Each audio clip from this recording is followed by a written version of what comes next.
அதாவது நீங்கள் அப்துல் ரஹ்மானை பற்றி சொல்லும்போது எனக்கு அப்துல் ரஹ்மான் வரிகள் ஒன்று ஞாபகத்துக்கு வந்தது. அவர் எழுதின கவிதை வந்து என்னன்னு கேட்டிங்கன்னா, திருடர்கள் தான் வந்தது தெரியாமல் வந்து விட்டு போவார்கள், நீங்களும் அப்படியா அப்படி. இந்த உலகத்துக்கு எதுவுமே கொடுக்காமல் நம்ம போயிட்டோம்னா நம்ம திருடனுக்கு சமங்கிற மாதிரி அர்த்தத்தில் இந்த உலகத்துக்கு வந்தாக்க நம்ம ஏதாவது கொடுத்துட்டு போகணும். ஒன்றுமே கொடுக்காம போகிறோன்னா நம்மெல்லாம் திருடங்கிறார் அவர். திருடர்கள் தான் வந்தது தெரியாமல் வந்து விட்டு போவார்கள், நீங்களும் அப்படியான்னு கேட்குறாரு. அதில் அந்த எவ்வளவு நிறைய அந்த புது கவிதையெல்லாம் இப்போ பார்க்கும்போது ஒரு கவிதை நேற்று கூட படித்தேன் நான். பலூன் விற்கும் அந்த சிறுமிக்கும் அதே வயது தான். பாருங்கள், அந்த வயதில் விளையாட வேண்டிய வயசில் வறுமையினால் அவள் பலூனை விற்கிறார். அது சிலதெல்லாம் படிக்கும்போது நமக்கு அப்படியே நம்மளுடைய உள்ளத்தை தொட்டு விடுகிறது. அதனால் இப்போ வந்து அவர் வந்து எனக்கு டெஸ்ட் வச்சார், எனக்கு நானே டெஸ்ட் வச்சுக்கிறேன். என்னன்னு கேட்டிங்கன்னா, உங்களுக்கு விருப்பமான எண் யாராவது சொல்லுங்களேன். நான் வந்து இந்த வகுப்பை 3ஆக பிரிக்கிறேன். 1 விருப்பமான எண் சொல்கிறது, 2வது எப்படி படித்தேன்னு சொல்கிறேன், 3வது திருக்குறளில் என்ன சிறப்பு இருக்குதுன்னு சுருக்கமாக நீங்கள் விருப்பப்படுற நேரத்தில் நான் முடிச்சிடுவேன். சொல்லுங்களேன். 7 இப்போ ரொம்ப நல்லது. பிரேம் 999. வேறு யாராவது 777.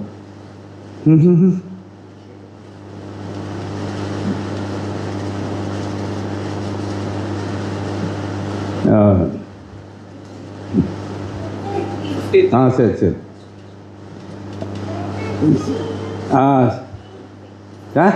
25. 25 போதும். 100. ஓகே போதும். நான் சுருக்கமாக வந்து சொல்லிடுறேன். ஐயா சொன்ன குரல் வந்து எனக்கு ரொம்ப பிடிச்சிருந்தது. இடும்பைக்கே இடும்பை பெற்ப இடும்பைக்கு இடும்பை படாத 623வது குரலில் சொல்கிறாரு, இடுக்கன் அழியாமை இந்த அதிகாரம். அதே மாதிரி இன்னொன்று நீங்கள் சொன்னீங்க, கேட்டினும் உண்டு உறுதி கிளைஞரை நீட்டி அளப்பதோர் கோல். அது வந்து 796வது குரல், நட்பு ஆராய்துன்ற அதிகாரத்தில் சொல்கிறாரு. அதாவது நமக்கு வர துன்பத்தில் என்ன நன்மைன்னு கேட்டிங்கன்னா, அப்போ தான் நம்ம நண்பன் நண்பனா கெட்டவனா நல்லவனா அப்படின்னு நம்ம அளக்கிறதுக்கு நமக்கு ஒரு நண்பன் இருக்கான். அவன் நமக்கு உதவி செய்வானா செய்ய மாட்டானான்னு தெரிஞ்சுக்கணுன்னா நமக்கு துன்பம் வரும்போது தான் அவன் என்ன செய்கிறாங்கிறத பார்த்து தெரிஞ்சுக்கலாங்கிறார். பாருங்கள், நிறைய பேர் நமக்கு துன்பம் வரும்போது விலகிடுவாங்க, மகிழ்ச்சி வரும்போது கூட இருப்பாங்க. ஆனால் துன்பம் வரும்போது விலகிறத வச்சு தான் அவன் நல்லவனா கெட்டவனா நமக்கு வேண்டியவனா வேண்டாவனாங்கிறத தெரிஞ்சிக்க முடியும். அப்போது அந்த துன்பத்தினால கிடைக்கிற ஒரே நன்மை என்னன்னு கேட்டால், நமக்கு யார் நல்லவன் யார் கெட்டவன் அதை அளக்கிற கோல். 7 வந்து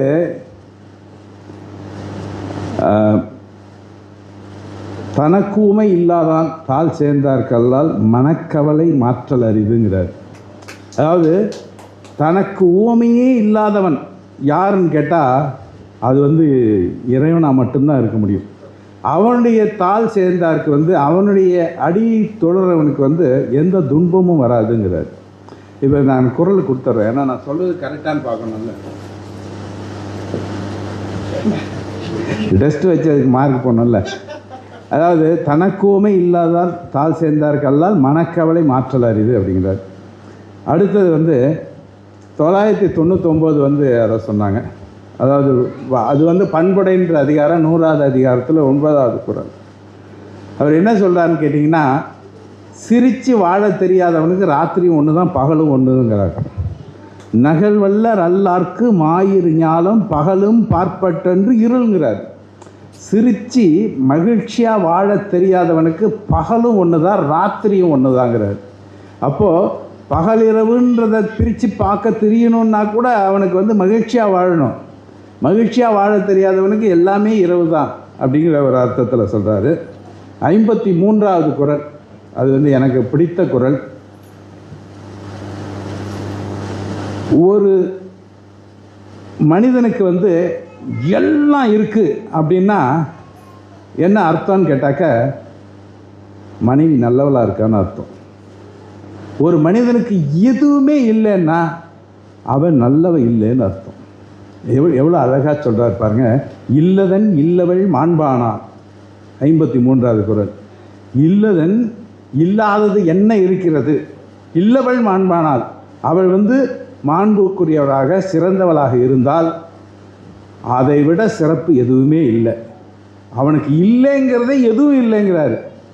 அடுத்த வரி பாருங்க, உள்ளதன், அவன்கிட்ட இருக்குன்னு சொல்கிறதுக்கு என்ன இருக்குது? ஒன்றுமே இல்லை. இல்லவள் மானாக்கடை, அவள் சரியில்லாமல் போய்விட்டாள். அப்போது மனைவி ஒரு மனிதனுக்கு எல்லாம் கொடுப்பவளாகவும் இருக்க முடியும், எதுவுமே அவனை இல்லாதவளாகவும் ஆக்க முடியும். அது நம்ம நடந்துக்கிறத பொறுத்து இருக்கு. 25 3வது அதிகாரத்தில் நீத்தா பெருமையில் வர அதிகாரம், ஐந்தவிற்றான் ஆற்றல் அகல் உசம்பு உலார் கோமான் இந்திரனே சாலும் கரி அப்படிங்கிறார். ஐம்புலன்களையும் அடக்க தெரிந்தால்தான், அடக்க தெரிந்தால்தான் அவன் வாழ்க்கையில் சிறந்தவனாக இருக்க முடியும். அப்படி இல்லை என்றால் இந்திரனுக்கு ஏற்பட்ட நிலைதான் உங்களுக்கு ஏற்படும் அப்படிங்கிறார். ஐந்தவிற்றான் ஆற்றல் உலார் கோமான், அந்த இந்திரலோகத்தில் இருக்கிற இந்திரனே சாலுங்கரி, அது அடக்கல்னா என்ன ஆகுங்கிறதுக்கு அவன் தான் உதாரணம் அப்படிங்கிறார். இப்போ ஐயா 100வது குறள் சொன்னார். ஐயா தெரிஞ்சுதான் சொல்லியிருப்பார், இனிய உளவாக இன்னாத கூறல் கனியிருப்ப காய் கவர்ந்தற்று. இதுக்கு விளக்கமே தேவையில்லை. இன்னும் ஒரு குறள் இருக்குது, அதை நான் மறுபடியும் பின்னாடி சொல்கிறேன். அதுக்கு முன்னாடி இதை எப்படி படித்தேங்கிறத சொல்கிறேன். அதாவது நான் ஜேசிசியில் சேர்ந்ததுக்கப்புறம் 48 வயதில் தான் தொடங்கினேன். ஏன் தொடங்கினேன்னா, உதயகுமார்னு ஒருத்தர் நெய்வேலியில் பயிற்சியாளர், அவர் என்கிட்ட என்ன சொன்னார்னா, அந்த பயிற்சி வகுப்பு எடுக்கும்போது ஒரு விஷயம் சொன்னார். நம்மளுடைய மூளையில் எவ்வளவு அறைகள் நினைவுக்கு இருக்குன்னா 20,000 பெருக்கல் 20,000 பெருக்கல் 20,000 அவ்வளவு அறைகள் இருக்குது. நீங்கள் விரும்பினால் அந்த அறைகளில் ஏதாவது சேர்த்து வைக்கலாம், இல்லைன்னா அது எம்டியாக தான் இருக்கும். ஆனால் ஐன்ஸ்டீனே அதில் ஒரு 5-6% தான் பயன்படுத்துறதா விஞ்ஞானிகள் சொல்கிறாங்க. ஆனால் பொதுவான மனிதர்கள் 3% கூட உபயோகப்படுத்துறது இல்லை அப்படிங்கிறாங்க. அப்போ அவர் இதுக்கு என்ன செய்யணும், இதுக்கு எப்படியெல்லாம் அந்த பயிற்சி பண்ணால் அந்த நினைவில் இருக்கும் அப்படிங்கிறத அவர் சொன்னார். அப்போ அவர் ஒரு விஷயம் சொன்னார். என்ன சொன்னார்னா, ரிசீவ், ரீடைன், ரீகால் அப்படின்னு 3 விஷயம் இருக்குதா நீங்கள் தெரிஞ்சுக்கோங்க. ரிசீவ் பண்ணது ரீட்டைனாக இருக்கணும்னா நேரம் கிடைக்கும்போது ரீகால் பண்ணி பார்க்கணும். இப்போ நான் திடீர்னு எங்கேயாவது வரிசையில் நிற்கிறேன்னு வச்சுக்கோங்களேன், 1 மணி நேரம் வரிசையில் நிற்கணும், என் கையில் புக்கு இல்லைன்னா திருக்குறளை ரீகால் பண்ணி பார்ப்பேன். இப்போ இது நேரம் இல்லைன்னு நிறைய பேர் சொல்லுவாங்க. தமிழ்லேயே பெரியார்தாசன் சொல்லுவார், 2 கெட்ட வார்த்தை தான். அதுக்கு நான் என்ன சொல்கிறாருன்னா, எனக்கு பொழுதே போகலை, இன்னொன்று எனக்கு நேரமே இல்லை. இது 2 கெட்ட வார்த்தைன்னு சொல்கிறாரு அவர். அப்போது இதில் முக்கியமான விஷயம் என்னன்னு கேட்டிங்கன்னா, நன்னுள்ள நினைவாற்றலுக்கு என்ன இருக்குதுன்னு நான் பார்த்தேன். நான் நினைவாற்றலை வளர்த்துக்கணுன்னா என்ன செய்யணும்? நானும் அவ்வளோ பெரிய நினைவாற்றல் இல்லை. நான் எஸ்எஸ்எல்சி அப்போ 11 இயர் எஸ்எஸ்எல்சியில் 2-3 தடவை ஃபெயில் ஆகி அதுக்கப்புறம் தான் பாஸ் ஆகி அதுக்கப்புறம் காலேஜில் ஃபஸ்ட் மார்க் வரையும் போனேன். ஆனால் ஆரம்பத்தில் அந்த படிப்போட அருமை எனக்கு தெரியல. அருமை தெரியும் போது என்னால் சிறப்பாக வகுப்பிலே 102 மாணவர்களில் முதல் மாணவனாகவும் வர முடிஞ்சுது. அப்போ நம்மளுடைய மூளையை எப்படி வேணாலும் மாற்றிக்கலாம். அப்போ அந்த நன்னூல் என்ன சொல்லுதுன்னா, ஒரு நூலை பற்றி நீங்கள் திருக்குறளை முழுவதும் கரைச்சி குடிக்கணும்னா என்ன செய்யணும்னு நான் சொல்கிறேன். ஒரு குறி கேட்பான் இருகார் கேட்பின் பெருக பாடிலினே முக்கார் கேட்பின் முறை அறிந்திருக்கும் ஆசான் உரைத்த தமவரை கொள்ளிலும் கால் கூற்றலது பற்றலனாகும் செவ்விதின் உரைப்ப அவ்வினை ஆளரோடு பயில் வகை ஒரு காலம் செவ்விதின் உரைப்ப அவ்விரு காலம் மையறு புலமை மாண்புடைத்தாகும் அப்படின்னு நான் தெரிவிப்பேன். இது இலக்கணம் புரியாத மாதிரி இருக்கும். இப்போ நான் சொல்கிறேன் பாருங்கள். ஒரு குறி கேட்போன் இருகால் கேட்பின் பெருக பாடிலனே. அதாவது ஒரு தடவை அந்த நூலை எடுத்து படித்து நீங்கள் 2 தடவை படித்தாலும் பெரிதாக அதில் எதுவும் நீங்கள் தெரிஞ்சிக்க முடியாது.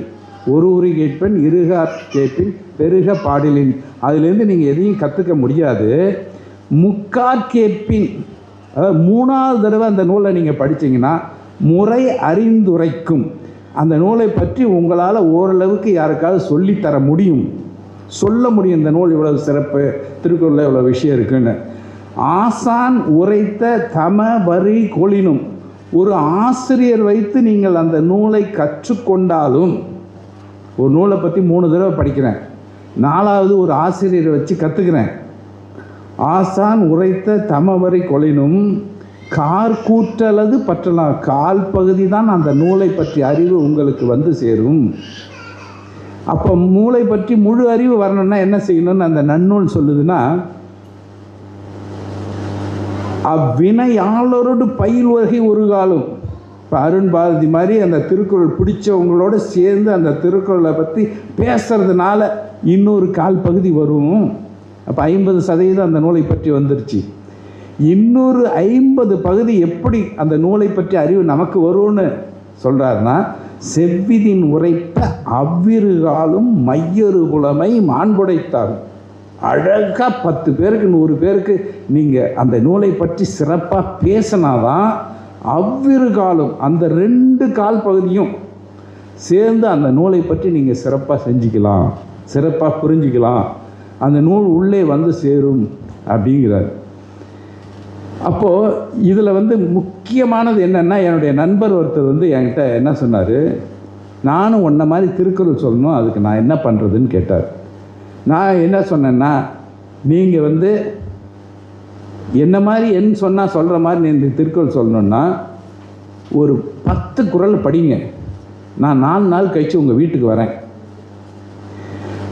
நான் கேட்ட உடனே நீங்கள் சொல்லுங்கள், என்ன மாதிரி நீங்களும் படிக்கலான்னு சொன்னேன். 4 நாள் கழித்து அவர் வீட்டுக்கு போனேன்.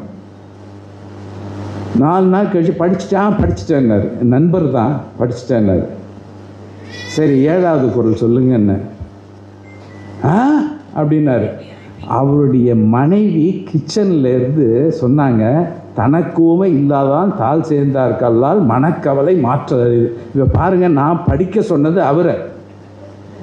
4 நாள் கழித்து அவர் வீட்டுக்கு போகும்போது அவரை நான் கேட்குறேன், அவர் முழிக்கிறாரு. முழிக்கும்போது அவங்க உள்ளே இருந்து சொல்கிறாங்க. உங்களுக்கு ஆச்சரியமாக இருக்குமா இருக்காதா? அப்போது நான் கேட்டேன், அவரை விட்டுட்டேன். எப்படிங்க சொன்னேன்? இந்த ஆள் கத்திக்கிட்டே கிடந்தாருங்க, அது எனக்கு மனப்பாடம் ஆயிடுச்சு. அப்போ அப்போ தான் தெரிஞ்சுக்கிட்டேன், கற்றலின் கேட்டல் சிறப்புங்கிறது அப்போ தான் தெரிஞ்சுக்கிட்டேன். இவர் என்ன பண்ணார், இந்த மாதிரிலாம் கேட்டால் நான் சொல்ல மாட்டேன், திருக்குறள் சொல்லிட்டா, இனிமேல் நான் திருக்குறளே படிக்க மாட்டேன். ஸோ அந்த ஆர்வம் இருக்கணுங்கிறதுக்காக அதை சொல்கிறேன். இதை இன்னும் அழகாக சொல்லணுன்னா, இந்த ரிசீவ், ரீடைன், ரீகால்லாம் விட்டுருங்க. ஒருத்தன் ஒரு மாட்டை தூக்கி தோளில் போட்டு ஸ்டைலாக நடந்து போனான். அவன்கிட்ட போய் கேட்குறாங்க, எப்படிங்க நீங்கள் இவ்வளோ பெரிய மாட்டை லாகமாக தூக்கி போட்டு நடந்து போகிறீங்க அப்படின்னு கேட்கும்போது அவன் சொன்ன பதில் தான், இது கண்ணுக்குட்டியாக இருக்கும்போது டெய்லி வயலுக்கு போகும்போது நான் தூக்கி தோளில் போட்டு போவேன், அது வளர்ந்தது எனக்கு தெரியல, ஆனால் உங்களுக்கு தெரிஞ்சிருக்கு. இந்த கண்ணுக்குட்டியாக இருக்கும்போது ஒவ்வொரு நாளும் இவன் தூக்கி போட்டு போகிறான் பாருங்க, அது வளர்ந்தது இவனுக்கே தெரியல, இவனுடைய ஸ்ட்ரென்த்தும் கொஞ்சம் கொஞ்சமாக கூடிடுச்சு. அப்போ அந்த கண்ணுக்குட்டிங்கிறது 10 குறள், அந்த மாடுங்கிறது 1330 குறள். ஒரு 10 குறளை உங்களால் என் சொன்னால் சொல்ல முடியும் என்றால் உங்களால் 10,000 குறளையும் சொல்ல முடியும். ப்ரொவைடர் என்ன செய்யணும்னா, அந்த 10ஐயும் 1 to 10, 10லேருந்து 1 வரையும் சொல்ல தெரியணும். பிறவி பெருங்கிட நீந்துவார் நீந்தா இரவடி சேரா கோளின் பொறி குணம் என் குணத்தாலே அறாழி அந்த தாள் பிறாழி நீந்தது தனக்குமே இல்லாத தாள் சேர்ந்த மனக்கவலை. அப்படி பின்னாடியே சொல்லணும், முன்னாடியே சொல்கிற மாதிரி நம்மளை மாற்றிக்கணும். நேரம் கிடைக்காதா? கிடைக்கும். படுத்த உடனே நமக்கு தூக்கம் வராது. நான் கல்லூரி படிக்கும்போது 3 தடவை நான் ஃபெயில் ஆகிட்டேன். ஆனால் கல்லூரியில் மனசில் நாம் தான் ஃபஸ்ட்டு வரணும்னு நினச்சேன். அந்த ஃபஸ்ட்டு வரணும்னு நினைக்கும்போது நீங்கள் ஏற்றுக்கிட்டாலும் ஏற்றுக்கலனாலும் பாத்ரூமில் இருக்கும்போதும் அந்த கொஸ்டின் ஆன்சர் தான் சொல்லிகிட்டு இருப்பேன். பஸ்ஸில் போகும்போது எல்லோரும் ஜாலியாக இருப்பாங்க, நான் கண்ணை மூடிக்கிட்டு அந்த கொஸ்டின்லாம் ஆன்சர்லாம் சொல்லிகிட்டு இருப்பேன். எனக்கு ஃபஸ்ட்டு மார்க் வரணும், அதுக்கு என்ன செய்யணும்? அப்போது எப்பெல்லாம் சும்மா இருக்குமோ, ஆங்கிலத்தில் அழகாக ஒரு பழமொழி சொல்லுவாங்க, idle mind is devil's work ஷாப்னு. அப்போது இந்த மனதுடைய வலிமை கூடணுன்னா அதுக்கு என்ன செய்யணும்னு சொல்கிறாங்கன்னா, சயின்ஸில் என்ன சொல்கிறாங்கன்னு கேட்டிங்கன்னா, நீங்கள் சில வெளிநாட்டில் ஜப்பான், ஃப்ரான்ஸ் இந்த மாதிரி நாட்டிலெல்லாம் தண்டனை எப்படி கொடுப்பாங்க தெரியுமா? ஒருத்தனை கட்டி போட்டுட்டு அவன் தலையில் சொட்டு சொட்டாக தண்ணீர் விடுவாங்களாம். இப்போ நீங்கள் நினைப்பீங்க சொட்டு சொட்டாக தண்ணி தானேன்னு. சொட்டு சொட்டாக தண்ணி அவன் தலையில் விழுற மாதிரி செய்வாங்களாம். ஒரு கரெக்டாக ஒரு 5 நிமிடத்துக்கு அப்புறம் துடிக்க ஆரம்பிச்சிருவானாம். என்ன காரணம்னா, முதல்ல சொட்டு சொட்டாக தண்ணி விழுற மாதிரி இருக்கும், அதுக்கப்புறம் ஒரு சின்ன கல்லை போடுற மாதிரி இருக்கும், அப்புறம் பெரிய கல்லை போடுற மாதிரி ஆகிடுமா. என்ன காரணம்னா, நம்மளுடைய மூளைக்கு ரீகாலிங் கெப்பாசிட்டின்னு ஒன்று இருக்குது. ஒரே விஷயத்தை திரும்ப திரும்ப கொடுக்கும்போது அந்த மூளை அதை பெருசாக்கணும். அப்போ இது வெளியில், உள்ளுக்குள்ளார மூளையுடைய சக்தியை பெருசாக்கணும்னா என்ன செய்யணும்னு சொல்கிறாங்கன்னா, எப்பெல்லாம் சும்மா இருக்கமோ அப்பெல்லாம் நமக்கு பிடித்த வார்த்தையை திரும்ப திரும்ப சொல்லிகிட்டு இருந்தால் அந்த மூளையுடைய சக்தி கூடுங்கிறாங்க. அப்போ உதாரணத்துக்கு சொல்லணும்னா, மகாத்மா காந்தி எப்போவுமே சும்மா இருந்தால் ஹேராம் ஹேராம் ஹே, அந்த ஹேராம் கடவுள் பக்திக்காக இல்லை, நம்மளுடைய மூளை பலமாக்கிறதுக்காக. இப்போ பூச்செடியெல்லாம் வச்சுருக்கோம், அந்த பூச்செடியெல்லாம் பாதுகாக்கிறதுக்கு ஒரு வேலி கட்டுறோம் இல்லைங்களா? அந்த வேலி கட்டினா எந்த ஆடு மாடு உள்ளே வராது. அதுமாரி மூளையில் கொஞ்சம் நல்ல விஷயம் இருக்குது. நிறைய ஆடு மாடுகள் யூடியூப்பு அந்த மாதிரி நிறைய மீடியாலெலாம் இருக்குது. அந்த ஆடு மாடுகள்லாம் உள்ளே இருக்கிறத மேய்ஞ்சிட்டு போகாமல் இருக்கணும்னா நம்ம கட்டிக்கிற வேலி தான் அந்த ஒரே வார்த்தைன்னு சொல்கிறாங்க. இந்த ஒரே வார்த்தையை திரும்ப திரும்ப சொல்லும்போது, நீங்கள் முதல் 10 குறள் நான் படிக்கிறது ரொம்ப சிரமப்பட்டேன். ஒரு மாதம் இந்த ஒரே ஒரு வார்த்தையை திரும்ப திரும்ப சொல்லிட்டு படிக்கும்போது 10 நிமிஷத்தில் என்னால் 10 குறளை படிக்க முடிஞ்சுது. அதை அனுபவித்து பார்த்தா தான் தெரியும்.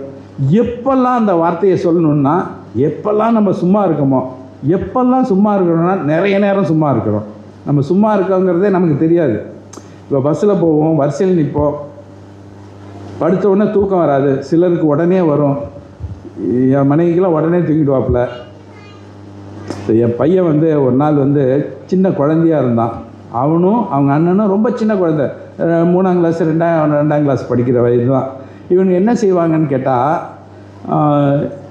ஏன் கூட ஹாலில் நான் டிவி பார்த்துட்டு இருப்பேன், என் கூட டிவி பார்ப்பாங்க. இப்போ என் ஒய்ஃப் என்ன செய்வாப்புல, 2 பேரும் 2 சாத்தி உள்ளே கூப்பிட்டு போயிடுவாள். ஏன்னா அவர் தான் பார்க்குறாருன்னா நீ காலைல ஸ்கூலுக்கு போயிட்டாமா அப்படின்னு 2 சாத்தி உள்ளே கூப்பிட்டு போயிடுவாப்புல. கரெக்டாக 2 நிமிஷத்தில் கதவு திறக்கும். அப்பா அம்மா தூங்கிட்டாங்க. மறுபடியும் என் கூட டிவி பார்ப்பாங்க. 2 நிமிஷத்தில் அம்மாவை தூங்க வச்சுட்டு வந்துடுவாங்க. அது சிலருக்கு வரம். அதாவது அந்த அந்த தூக்கம் வர்ற நேரத்துக்கு சிலர் 1 2 எண்ணம்லாம் சொல்கிறாங்க. அதெல்லாம் தேவையில்லை. நமக்கு பிடித்த வார்த்தை, பொண்டாட்டி பேராக இருக்கலாம், அம்மா பேராக இருக்கலாம், அப்புறம் தூக்கமே வராது. நமக்கு பிடித்த வார்த்தையை சொல்லிக்கிட்டே இருந்தாக்க அந்த மூளையுடைய சக்தி அதிகமாகும்னு சயின்ஸு சொல்லுது. இப்போ வெளியில் சொட்டு சொட்டாக தண்ணி விடும்போது அது பெருசாக வர மாதிரி உள்ள ஒரே வார்த்தையை சொல்லும்போது சக்தி அதிகமாகுதுங்கிறதுக்கு உதாரணம் என்னன்னு கேட்டிங்கன்னா, வேறு எந்த கெட்ட எண்ணங்களும் உள்ளே வராமல் இருக்கும். அந்த கெட்ட எண்ணங்கள் உள்ளே வராமல் இருந்தால் இருக்கிற நல்ல எண்ணங்கள் பாதுகாப்பாக இருக்கும். அந்த நல்ல எண்ணங்கள் பாதுகாப்பாக இருக்கும்போது நீங்கள் எதை உள்ளே போட்டாலும் அது உள்ளே போயிடும். இப்போ என்ன சொல்கிறாங்கன்னா, 3 வயசு குழந்தை இப்போ 1.5 வயசு தான் ஆகுது, என் பேத்தி அழகாக பேசுகிறா. என்ன காரணம்னா, அந்த 5 வயசு வரையும் அது வெட் ஸ்பாஞ்சு மாதிரியா, அதாவது காய்ந்த பஞ்சு மாதிரி லேசாக ஈரம் பட்டாலும் உறிஞ்சிக்கும். இப்போ நமக்கு ஏற்கனவே ஈரமாக இருக்கிற ஸ்பாஞ்சு, அதில் எதுவுமே இழுக்காது. அது அப்படி அதை காய்ஞ்ச பஞ்சு மாதிரி மாற்றணுன்னா அந்த ஒரே வார்த்தையை திரும்ப திரும்ப தமிழில் அந்த சிறந்த ஒரே ஒரு வார்த்தை யாராவது சொல்ல முடியுமா? ஒரே வார்த்தை திரும்ப திரும்ப நான் சொல்லணும், அது சிறந்த வார்த்தை. அம்மா பேர் அப்பா பேர்லாம் வேண்டாம். யாராவது சொல்ல முடியுமா? சரி, இப்போ எப்படி கேட்குற, ஞானிகள் முனிவர்கள் எல்லாம் அதை பயன்படுத்தினாங்க. யார் சொன்னது? ஓம் சொன்னது யார்? வாழ்த்துக்கள். ஏதாவது ப்ரைஸ் இருந்தால் கொடுத்துருவேன், ஒன்றும் இல்லை. அதாவது அந்த ஓம்ன்ற வார்த்தை ஏன் சிறந்த வார்த்தைன்னு சொல்கிறாங்கன்னு இப்போ சொல்லிகிட்டு இருக்காங்கன்னா சாருக்கு தெரியும். இந்த இந்த பிரபஞ்சம் வந்து பிரபஞ்ச ஓசையும் அதுவும் சமம்னு சொல்கிறாங்க. இந்த பிரபஞ்சத்துக்கு ஒரு ஓசை இருக்குதான், அது விரிவடைஞ்சிக்கிட்டு பிக் பேங் ஆக்ஷன் சொல்கிறாங்க இல்லையா, அந்த அந்த பிரபஞ்சம் விரிவடைகிற ஓசையும் இதுவும் சமமாக, இந்த ஓசை அதோடு போய் சேர்ந்துரும் அப்படிங்கிறாங்க. அப்போ அந்த வார்த்தையை திரும்ப திரும்ப சொல்லிக்கிட்டே இருந்தால் போதும். அது வேண்டாம், எனக்கு கடவுள் பக்தி இல்லை, அது கடவுள் பக்திக்காக சொல்கிற வார்த்தை இல்லை, அது பிரணவ மந்திரம், முருகன் வந்து சிவபெருமானை சொல்லி கொடுத்ததெல்லாம் கதை சொல்கிறாங்க, எனக்கு அதெல்லாம் நம்பிக்கை இல்லைன்னா நீங்கள் அம்மா பேரை சொல்லுங்கள். ஏதோ ஒரு வார்த்தையை எப்போ சொல்லணுன்னா, எப்பெல்லாம் சும்மா இருக்குமோ அப்போல்லாம் சொன்னால் நம்முடைய நினைவாற்றல் பல மடங்கு கூடும் அப்படிங்கிறது அறிவியல் பூர்வமான உண்மை. எனக்கு வந்து அந்த மாதிரி சொல்லிக்கிட்டு இருந்தேன். அதுக்கப்புறம் என்ன ஆயிடுச்சுன்னா, எப்பெல்லாம் சும்மா இருக்கணும் அப்போ திருக்குறளை சொல்லுவேன். எல்லாம் ஒன்று தான். திருக்குறள் வந்து ரீட்டைன் இருக்கா இல்லையான்னு நான் பார்க்கணும் இல்லையா, அதுக்கு என்ன செய்கிறதுன்னு கேட்டால் எப்பெல்லாம் சும்மா இருக்குமோ அப்போல்லாம் அதை சொல்கிறது. அடுத்தது, இந்த திருக்குறளை படிக்கணும்னா நினைவாற்றலுக்காக தான் நான் படிக்க தொடங்கினேன். ஆனால் படித்த பிறகு தான் தெரியுது, உலகத்தில் எதுக்கெல்லாம் தீர்வு இல்லையோ அதெல்லாம் திருக்குறள் படித்தா கிடைக்குது. பல வருஷங்களுக்கு பின்னாடி யாரோ ஒருத்தர் என் மனைவிட்ட கேட்டாங்க, அவர் திருக்குறள் படிக்கிறாரு, அதை பற்றி என்ன செய்கிறீங்க, என்ன நினைக்கிறீங்க? அவர் திருக்குறள் படிக்க ஆரம்பித்ததுக்கப்புறம் இப்போ கோபப்படுறதே இல்லைன்னாங்க. அது எனக்கு கிடைச்ச பெரிய சான்றிதழாக நான் நினச்சிங்க. ஏன் கேட்டால், தன்னைத்தான் காக்கின் சினங்காக்க காவாக்கால் தன்னையே கொல்லும் சினங்கிறார் வள்ளுவர். ஒருவர் வந்து நம்மளை காப்பாற்றிக்கணும்னா நமக்கு சினம் வராமல் பார்த்துக்கணும்னு சொல்கிறார். அப்போது திருக்குறளில் வந்து கூடாதுன்னு சொல்கிற ஒரு 5 விஷயங்களை மட்டும் சொல்லி நான் முடிச்சிடலான்னு நினைக்கிறேன். அதாவது வள்ளுவர் வந்து கூடாதுன்னு சில விஷயங்களை சொல்கிறாரு. என்ன சொல்கிறாருன்னா, பேசக்கூடாதுன்னு சொல்கிறாரு. யாராவது சொல்லுங்கள், எதை பேசக்கூடாதுன்னு சொல்கிறாரு?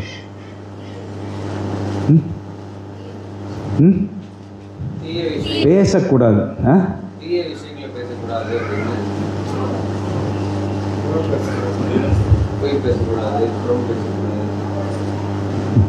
அவர் என்ன சொல்கிறாருன்னா, பொய் பேசலாங்கிறாரு, உண்மையும் பேசலாங்கிறாரு. அவர் என்ன சொல்கிறாருன்னா, தன்னெஞ்சறிவது பொய்யற்க, பொய்த்த பின் தன்னெஞ்சே தன்னை சுடும். அதாவது இன்னைக்கு ஒரு நீதிபதியாக இருக்கிறார். அவர் 10 ஆண்டுகள் சிறை தண்டனைன்னு எழுதிட்டார். எழுதி கையெழுத்து போட்டார். கையெழுத்து போட்டு அந்த 10 ஆண்டுகள் சிறை தண்டனை கொடுத்தது சரிதான்னு அவர் மனசும் ஏற்றுக்கணும். அப்போ தான் அவரால் ராத்திரி தூங்க முடியும். நாம் செஞ்சது சரிதான்னு 100% யாரால் நினைக்க முடியுமோ, ஏற்றுக்கொள்ள முடியுமோ, அப்படி இருக்கணும். அப்படி இருந்தால் தான் அது வந்து அப்படி தான் பேசணும் அப்படிங்கிறாரு.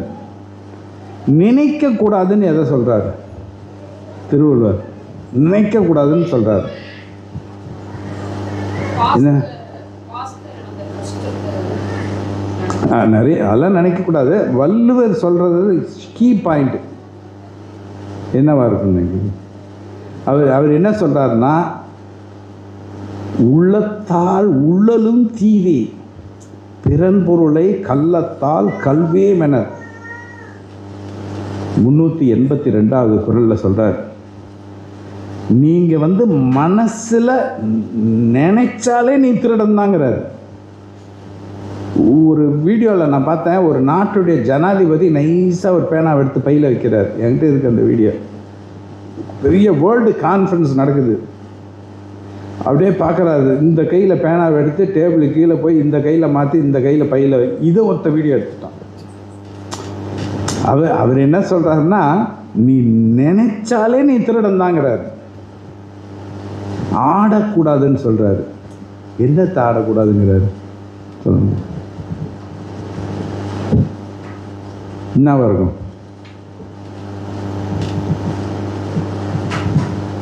வேண்டற்க வென்றிடனும் சூதினை தூண்டில் பொன் மீன் விழுங்கியற்று அப்படிங்கிறார். அதாவது 931வது குறள், சூதை வந்து நீ லட்சமாக ஜெயிச்சாலும் பரவாயில்ல, வேண்டற்க வென்றிடினும் சூதினை. நீ உனக்கு ஜெயிச்சாலும் பரவாயில்ல, நீ அதை விளையாடாத. ஏன் அப்படின்னா, தூண்டில் புண் மீன் விழுங்கியச்சு. நீங்கள் ஜெயிச்ச பணம் எப்படிப்பட்டதுன்னா, அந்த மீனுடைய தூண்டில் இருக்குல்ல புழு, அந்த மீனுக்கு அந்த புழு உணவுன்னு நினைக்குது இல்லையா, அந்த உணவு மாதிரி தான் நீங்கள் ஜெயிச்ச பணம் அப்படிங்கிறது. தூண்டில் பொன் மீன் விழுங்கியற்று அப்படிங்கிறார். நினைக்கக்கூடாது, பேசக்கூடாது, ஆடக்கூடாது. அடுத்தது நான் எழுதி வச்சு தேடி கண்டுபிடிச்சேன். குடிக்கக்கூடாது, கொடிய நோய், நினைக்கக்கூடாது, பேசக்கூடாது, ஆடக்கூடாது, உண்ணக்கூடாது, குடிக்கக்கூடாது. எதை குடிக்கக்கூடாதுங்கிற? வெரி குட், சரிதான். ஆனால் அதை அவர் எப்படி சொல்கிறாருன்னா, உன்னற்கு கல்லை. அவர் காலத்தில் சாரன் அடுனாரான்னு சொல்லுவார் வள்ளுவர். இங்கே கல் உண்ணாமேன்னு ஒரு அதிகாரத்தில் என்ன சொல்கிறாருன்னா, உன்னற்க கல்லை உணில் உண்க. சாப்பிட்ணுன்னு தோணுச்சுன்னா நீ சாப்பிட்டுக்கோ. அவர் 2 விதமாக சொல்கிறாரு. உன்னற்க கல்லை சாப்பிடாத, ஊனில் உண்க சாப்பிட்னா சாப்பிட்டுக்கோ. அடுத்த வரியில் என்ன சொல்கிறாருன்னா, சான்றோரால் எண்ணப்பட வேண்டாதார். உன்னை எவனும் மதிக்கக்கூடாதுன்னு நினச்சின்னா நீ சாப்பிட்டுக்கோ. உன்னை யாராவது மதிக்கணும்னு நினச்சின்னா சாப்பிடாத.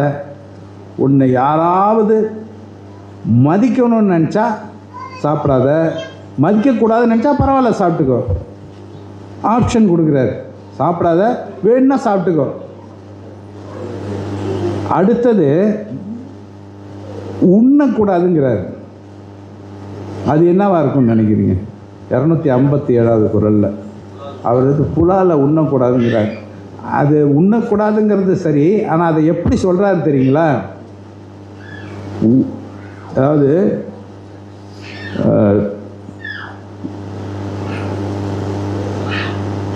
பிரிதொன்றின் புண் அது உணர்வார் பெரியன் அப்படிங்கிறார். உன்னற்க புலாலை பிரிதொன்றின் புண் அது உணர்வார் பெரியன். அதாவது அதை வந்து இன்னொரு உயிரோட புண்ணுன்னு நினச்சின்னா நீ சாப்பிடாத அப்படிங்கிறார். அப்போ நினைவாற்றலுக்கு வந்து நான் கடைசியாக ஒரு சின்ன குறிப்பு ஒன்று சொல்கிறேன். என்னுடைய மகன் வந்து 4ஆம் வகுப்பு படித்துட்டு இருக்கும்போது, என்னுடைய மனைவிக்கு அவன் வந்து சண்டைன்னா என்ன, அது பெரிய சண்டை. சின்ன வயசுலேயே அவன் பயங்கரமாக சண்டை போடுவான். பயங்கர சண்டை. என்னம்மான்னு கேட்டார். அவன் சொன்னான், ஒரு 8 வார்த்தைங்க. இந்த 8 வார்த்தையை படிக்கிறதுக்கு 2 மணி நேரமாக நான் போராடுறேன் அப்படின்னாப்புல. என்ன 8 வார்த்தை அப்படின்ன? நீ போ அப்படின்ன. கரெக்டாக நம்ப மாட்டீங்க, 2 நிமிஷத்தில் இங்கே வா சொல்லுடா அப்படின்னு சொல்லிட்டான். அந்த வார்த்தை இன்னைக்கு எனக்கு நினைவில் இருக்குது. என்ன தெரியுங்களா? அமீபாவோட கால்கள், பைலம், அனிமல் பைலம்ஸ் அப்படின்னு பைலட்னு சொல்லுவாங்க. ஏன்னா பயாலஜிலாம் படிக்கலை, இருந்தாலும் அவனுக்கு சொல்லி கொடுத்ததுனால அது ஞாபகத்துக்கு வருது. அந்த 8 வார்த்தை என்னன்னு கேட்டிங்கன்னா, கொயிலம் டெரட்டரா, பிளேட்டை ஹெல்மித்தஸ், ஆஸ்மி ஹெல்மித்தஸ், அனலிடா, முலஸ்கா, ஆர்த்தோபோடா, எக்கினோடர்மெட்டா, கார்டேட்டா. இது அவனுக்கு எப்படி சொல்லி கொடுத்தேன்னு சொல்கிறேன், அப்போ தான் உங்களுக்கு புரியும். கொயிலம்ன்ற ஒரு இடத்துல டெரரிஸ்ட் இருக்காங்க, கொயிலம் டெரட்டா. பிளேட்டை ஹெல்மித்தஸ், விளையாண்டுக்கிட்டே இருந்தால் ஹெல் நரகத்துக்கு போவேன். ஆஸ்க் ஹீ ஹெல்மித்தஸ், நீ பேசிக்கிட்டே இருந்தாலும் நரகத்துக்கு தான் போவேன். இதையெல்லாம் அனலிடான்னு இருக்குது. இதெல்லாம் அனலைஸ் பண்ணி பார்த்து முலஸ்காவை மூளையை யூஸ் பண்ணி ஒரு எக்கினோ டெர்மெட்டான வார்த்தை, ஒரு எக்கி, கார் டேட்டான்றது கடைசி வார்த்தை. காரில் ஏறி டாட்டா காமிச்சிட்டு போயிட்டே இருறா அப்படின்னு. அதாவது இந்த மூளைக்கு ஒரு சின்ன இது என்னன்னு கேட்டிங்கன்னா, லிங்க் பண்ணோன்னா அது வந்து மறக்கவே மறக்காது. சின்ன ஒரு அமீபாங்கிறது ஒரு டெக்னிக்கல் பயாலஜி வார்த்தை. அதையே நமக்கு தகுந்த மாதிரி நம்ம மாற்றிக்கலாம். நான் 4ஆம் கிளாஸ் படிக்கும்போது மொஹஞ்சதா ஹாரப்பான்னு இருந்தது. அதை நான் எப்படி படிச்சுக்குவேன், மூஞ்சி பாரி ஹாரப்பா அப்படி எனக்கு அப்படி இருந்தால் தான் மனப்பாடம் ஆகுது. அதாவது சூடோபோடியான்னு ஒரு வார்த்தை சயின்ஸில், சூடோபோடியா நீங்கள் கேள்விப்பட்டிருப்பீங்க. அதை நினைவில் இருக்கிறதுக்கு என்ன செஞ்சுக்குவேன்னா, நான் சூடா போடியா, ஒரு டீ சூடா போடியா, சூடோபோடியா, அந்த ஈக்குவல் வார்த்தையை வச்சுக்கிட்டோன்னா நினைவாற்றலுக்கு அது வந்து மூளை வந்து இப்போ 9 பிளானட்டும் எந்த வரிசையில் இருக்குதுன்னு கேட்டால் நம்ம தடுமாறுவோம். அதை ஞாபகம் வச்சுக்கிறதுக்காக ஒரு வார்த்தை இருக்குது. என்னென்னு கேட்டிங்கன்னா, my very educated mother just showed us 9 planet. இந்த வார்த்தையிட்ட முதல் எழுத்தெல்லாம் பார்த்தோன்னா 9 பிளானட் வரும். My Mercury, educated earth, my very educated Venus earth, mother Mars, mother shows Saturn us Uranus, my very educated mother just shown Jupiter shown us Uranus, அடுத்தது planet Pluto.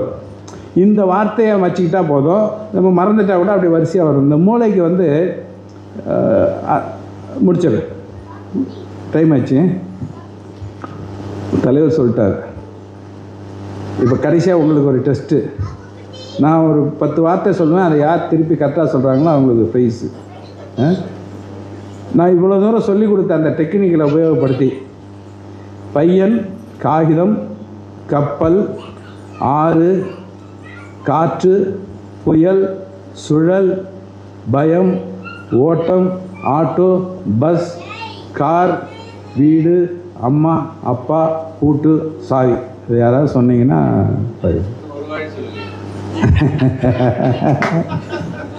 பையன், காகிதம், கப்பல், ஆறு, காற்று, புயல், சுழல், பயம், ஓட்டம்,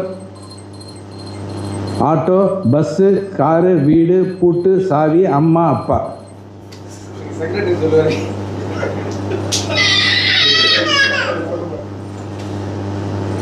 மறுபடியும் பேசணும். யாரா சொல்கிறீங்களா? முடிச்சது சொல்லுங்க. பையன், காகிதம், கப்பல், புயல், ஆறு, காற்று, புயல், ஆட்டோ, பஸ், சுழல், பயம். கொஞ்சம் நான் வேறு யாராவது இது எப்படி இருந்தால் சொல்லலான்னா அதை சொல்லிடுறேன். ஒரு பையன் காகிதத்தில் ஒரு கப்பல் செய்கிறான், அந்த கப்பலை ஆற்றுல விடுறான், ஆற்றுல விடும்போது புயல் அடிக்குது, புயல் சுழண்டு அடிக்குது. அப்போ அவனுக்கு ஒரு பயம் வந்துடுது.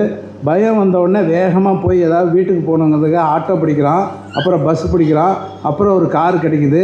வீட்டுக்கு போனால் அம்மாவும் இல்லை, அப்பாவும் இல்லை, பூட்டு இருக்குது, ஆனால் சாவி இல்லை.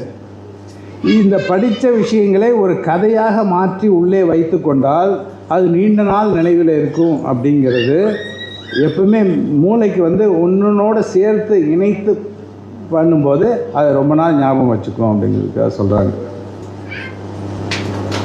நன்றி.